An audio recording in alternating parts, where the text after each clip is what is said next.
မက္ကဆီကိုပင်လယ်ကွေ့ဟာတစ်ချိန်တုန်းကလုံးဝ၆သွေ့နေတဲ့ကုန်းမြေပြင်ကြီးဖြစ်ခဲ့ပူးတယ်ဆိုတာကိုလူတော်တော်များများမသိကြပါဘူး။ဒီလောက်ကျယ်ပြောလာတဲ့မြေပြင်ကြီးကနေချင်းညချင်းဆိုသလိုရေပြင်ကြီးအခေတ်ပြောင်းလဲသွားခဲ့တယ်ဆိုတဲ့အချက်ကတကယ်ကိုယုံရခက်စရာပါပဲ။လွန်ခဲ့တဲ့နှစ်သန်းပေါင်း90လောက်က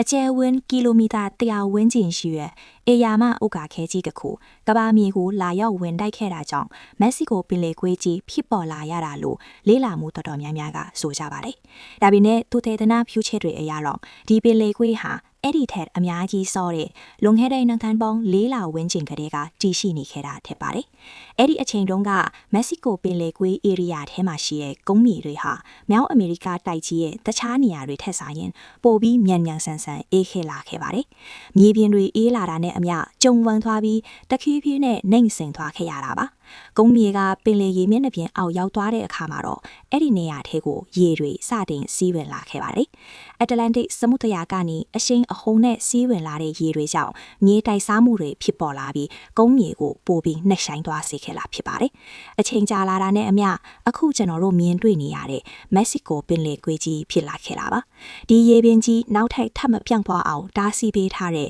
တခုတည်းသောအရာကတော့မက္ကဆီကိုနိုင်ငံကတောင်တန်းတွေနဲ့အမေရိကန်ပြည်ထောင်စုအလဲပိုင်းနဲ့အရှေ့ပိုင်းကတောင်တန်းကြီးတွေပဲဖြစ်ပါတယ်။အဲ့ဒီတောင်တန်းတွေကအလွန်မြင့်မားလွန်းတာကြောင့်ပင်လယ်ရေတွေရှေ့ဆက်ပြီးမတုံးနိုင်တော့တာဖြစ်ပါတယ်